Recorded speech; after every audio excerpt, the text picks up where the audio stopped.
Hello again, everybody. Dr. Arbeitman here. Thank you for clicking on this video and allowing me into your home. The purpose of this video is to give you strengthening exercises for the upper body. We're going to focus on the upper body. Now, with that said, I'm going to go through a whole series of exercises.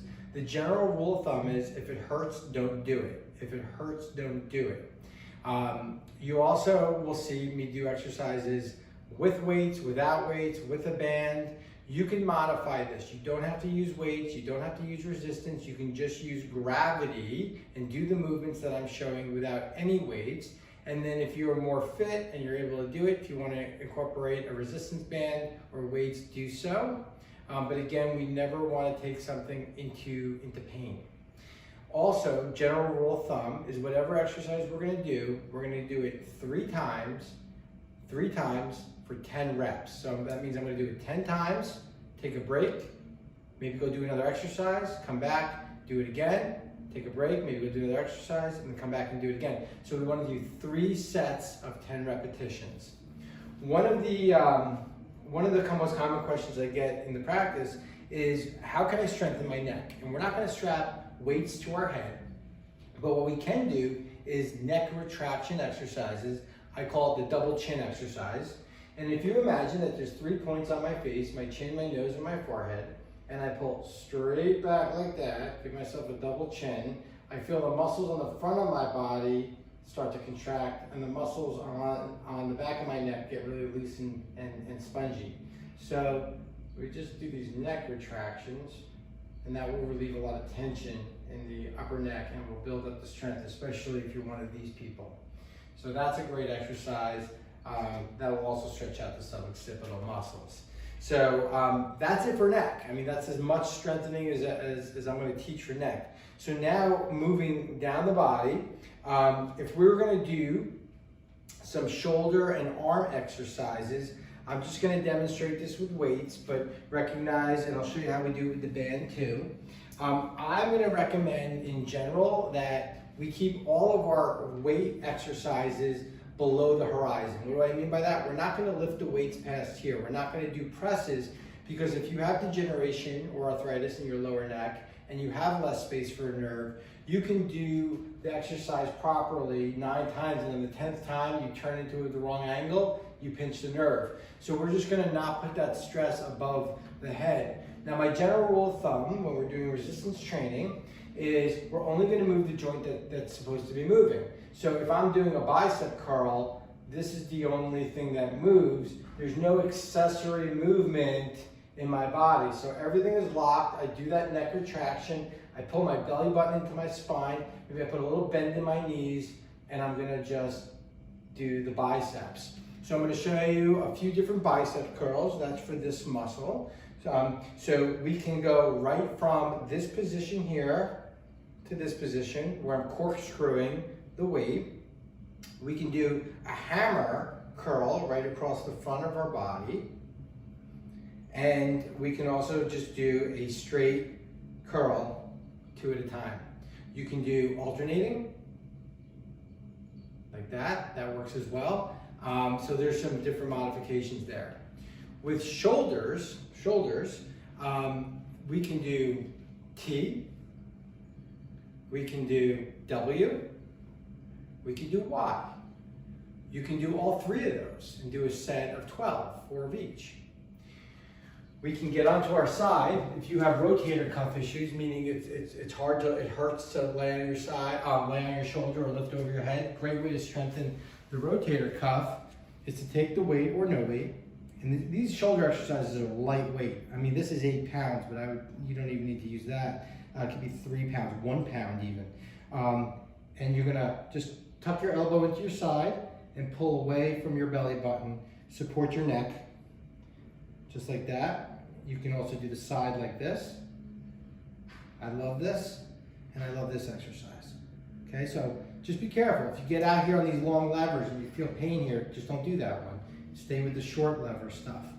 So that's how I would recommend you do the side and the front of the shoulders. To get the back of the shoulders, so we can do just a little hinge. And what I mean by a hinge is we push our booty back, but I don't bend my back. I can't even do it because I've so trained myself when I'm bending over a table not to bend my back. But you can see, you can put something on my back, it's flat, it's not curling. And then from this position, I'm just gonna pull out, and that's gonna get my rear deltoids. Another way to get the back of the shoulders is to do this exercise. Just like this, okay? There you go. So that's arms. To do chest, you can do push-ups, and I can talk about push-ups in a minute, but I'll show you, let me just show you real quickly. I have to show you triceps and show you how to use these bands. So this is a band. You can get these pretty inexpensive on Amazon. You can do curls this way. You can play with that corkscrewing motion that I was talking about. You can do the shoulders out on the side and out in front. So these work just as well as, if not better, than the weights themselves. Triceps. Triceps, instead of doing triceps over the head, because I kind of gave you that rule not to do that, you can go up against a chair, hold on to the chair, tuck your elbow in, and just pull straight back. Great way to do your triceps. It's called kickbacks. Again, I'm always tightening this. I'm not swinging my body. The only thing that's moving is my elbow, because that's the only joint that I'm exercising right now. Moving on. So if we're going to do some chest exercises, you can take your weights on your back, and there's many ways to do presses. On the floor is fine, and you can come up like this. This is just a very standard and basic chest press. You can play with the corkscrewing motion where you keep your hands here and you come up, and see how I'm kind of rotating the dumbbells. You can do flies like this. Great exercise.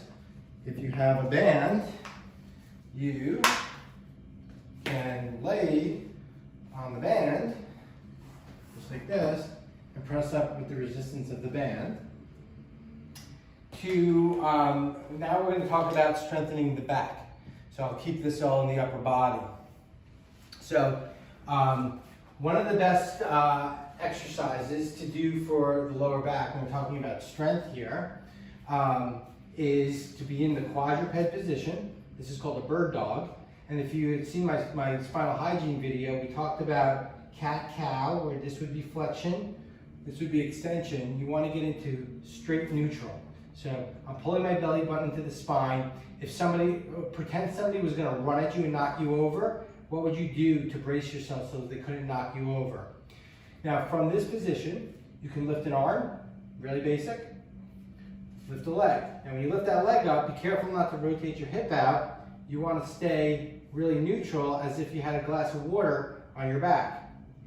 More advanced, you're going to do an arm and leg at the same time. You're going to hold. When you get some abs, you can pull in and you can pull back out. Or you can just do this and then switch legs, reciprocate. 3 sets of 10.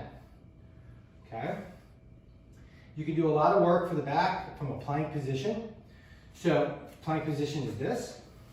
From here, again, you don't want booty in the air. You don't want to collapse your lower back. You want to be straight. And maybe this is the exercise right now. Maybe it's this for you. Maybe it's this for you. Okay, so you have to, know where you are in your fitness levels. I'm giving you different ways to do the same thing and progressions. So from this position, it may just be working to get to a 30-second plank. You can do some shoulder taps.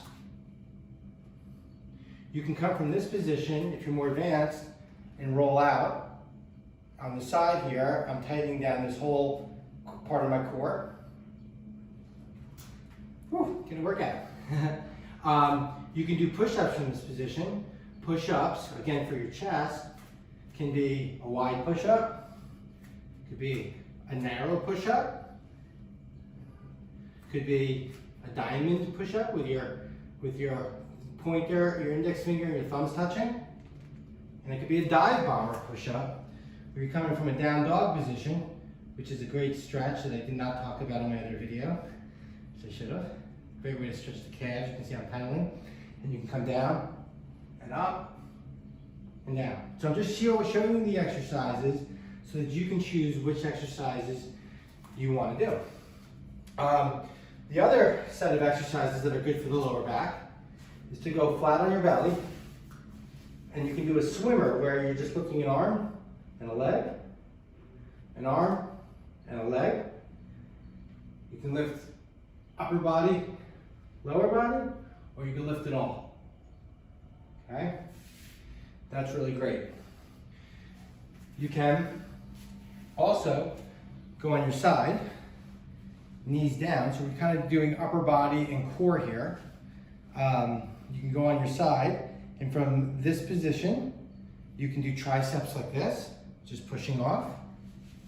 And you can also do what's called a side bridge, where you're lifting up. You can keep your knees down and just pull this up, tighten your belly, tighten this all up. This is great, especially to stabilize your sacroiliac joint, or you can come up like this, as I showed before, or you can go up on one arm. The other exercise that I really like for the middle of your back is to take a band like this, and you can tie it to a doorknob. So we'll just kind of pretend this is a doorknob, okay? And you're gonna do rows. So it'd be something like this. Okay, you can do wide grip rows. I love this exercise. A lot of our patients have these muscles that are very weak and inhibited in here, and these are the muscles that hold you up and keep you upright and back. And this would be a great way to activate those muscles. They're there, they just need to be turned on, especially if you're sitting on a laptop all day. Probably one of the most common exercises that I teach day to day in our practice. Close grip is like this. So you're basically keeping your wrists facing each other, and you're pulling back. Wide grip again is like this. And it's not this, it's not this. It's 2 seconds back, 2 second hold, 2 second back. I have a totally new respect for all those trainers that are teaching these classes, because I gotta tell you, I've never done this before. At least taught, it's definitely a challenge. The next thing that I'm going to do is I'm going to do a video showing you some lower extremity or strengthening exercises, but that should give you plenty to choose from to sort of just write out a list of the exercises. Watch this video a couple of times so you can get acquainted and put together your own little workout program or supplement what you're already doing. Thank you again for allowing me into your home. Stay positive, stay well, and I look forward to seeing all of you again soon.